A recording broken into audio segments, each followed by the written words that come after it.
the interesting thing about the respiration system is we kind of take it for granted. We assume that the way we breathe is just how it is, and that's the way it's got to be, but it isn't. It's the only autonomic function that's easily trainable over time, and there's a lot of research that shows that now. This is especially important for people who have concerns about blood pressure, cardiac function and disease, asthma and respiration diseases. It's even handy with gastric reflux when people have problems digesting. It's important for digesting your food, for elimination, for sleeping. So this little tool that we're going to talk about today, feel free to use anytime. But this is not an advanced breathing practice. This is kind of the underlying baseline breath that you can use anytime you're not under stress. And it sounds really exotic, studying with all these scientists and these doctors and the swamis, putting together these breathing practices and measuring them and being able to understand and correlate what part of movement affects what part of the nervous system, affects what kind of thinking. It goes on and on. But it sounds very exotic, but the more that I study and more of the research that's coming about now shows me that from our own culture in the West, the things that we did helped us use these principles. But my grandmother is never going to say, oh yeah, I was singing that song so that I regulate my breath. Grandma just sang all the time. At any rate, so we can go on and on about that. So it sounds exotic, but it's not. I'll try to bring up some examples of that as we go along. A question? Yes. It just occurred to me, I have sleep apnea, which means that I stop breathing sometimes during the night. And I have a CPAP mask that keeps it open. How's this going to help that? Well, that's the interesting thing about sleep apnea, which is, I should have mentioned that, I usually do. Sleep apnea, we pause all day long. We interrupt our inhale to exhale pattern all day long, chronically. Now, while we're awaking and walking around, all the other systems are on go. They're at green light, your blood is circulating fine, your heart is beating fine, you're standing up, so it's not going to stop beating, it's got a job to do. But when you're sleeping, pausing of the breath is very dangerous, not good for your nervous system, and your respiration has slowed to a level where it actually could interfere with heart rate, craniosacral rhythm, all of that. So if you train your pattern during the day and get really good at it, you will reduce that pattern. You will, if you can not pause during the day, then your breathing pattern will begin to mimic that. And that's why I recommend that this practice be done before you go to sleep. If you can get this pattern down really well in your body, because our bodies are stunning, stunning instruments. It's really a shame that we don't know more about them and that we don't study them more, because it comes in kind of handy. So before you go to sleep, the hope is that 10 minutes before you go to sleep, you'll be practicing this breathing practice, in, out, no pauses, and all these other qualities. You'll have the mechanics right, so you're getting maximum oxygen exchange, carbon dioxide release for the minimum amount of effort. And if you can do that consciously, my hope is that that pattern creeps into your sleep. If you can do it while you're sleeping and there's nothing else going on, then eventually you'll be able to do it whenever you need to. So that's why I recommend that it be done before you go to sleep. And there haven't been studies on that yet, except that we know that regulating respiration can be done. The whole pattern can be retrained over time. Even chronically ill, diseased, very, very, very sick people can retrain their respiration, and it can last. They've tested it. I think the research that I read was 3 to 5 years.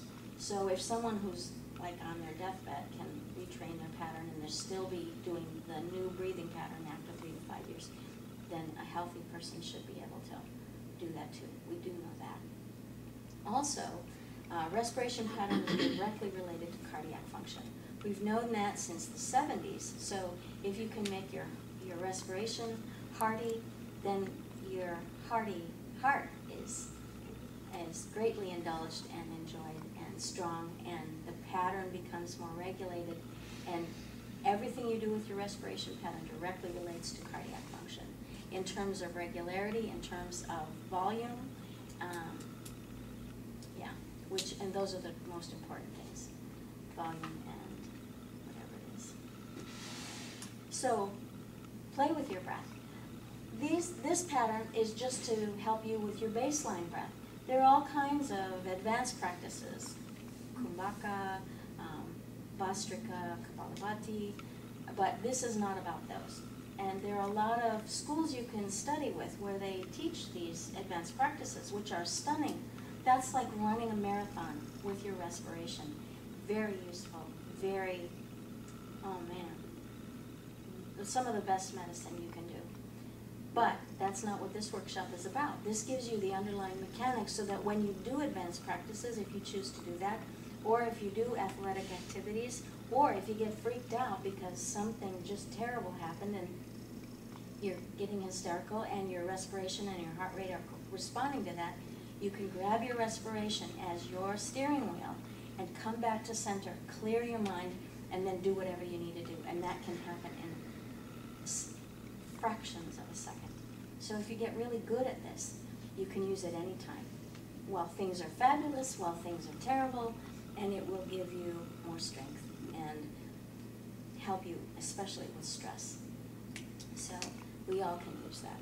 The interesting thing is that here we are in this room, we're safe and we're comfortable, well fed, we've all had water to drink, the whole thing, and yet we carry stress as if we're in Iraq, where bombs are going off and people are dying. Ah, that's kind of scary. So this little 10-minute vacation, this gives your respiration and the rest of your body a little more vacation than you're already getting when you do your exercising or your meditating contemplative prayer, when you take your dog for a walk, or when you take a walk in the woods or around the house, or when you're enjoying chopping carrots with your grandchild.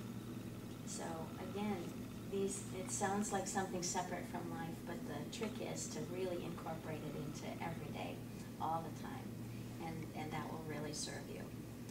Let's see, is there any other part that I haven't covered here?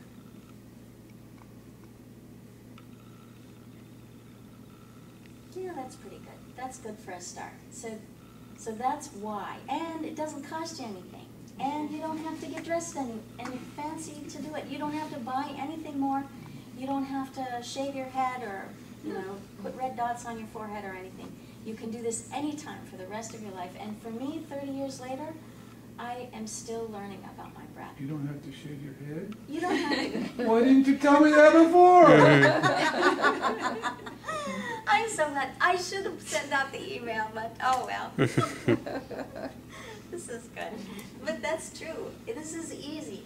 It's comparatively easy to having a heart attack. It's comparatively easy to dying in your sleep of sleep apnea. It's comparatively easy to control because it hasn't got bad side effects. This is a good thing.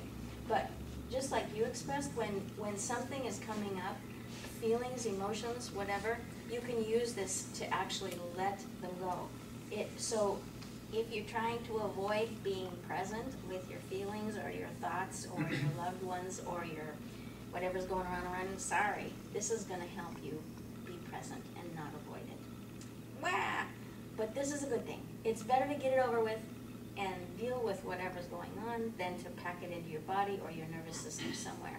When yogis read people, and you've heard these stories about people telling other people's history and all that, all they're doing is looking at your breathing pattern. You can tell a person's nervous system history, their emotional quality. You can tell what's going on with their heart. You can tell what kinds of thoughts they have. So this is not a magical thing. This is just learning, just like you can tell by taking a sniff of food whether it's got spices in it or whether it's just flavored with salt and pepper. So just for a moment, close your eyes, straighten up, and put your feet on the floor. And tune into your breath.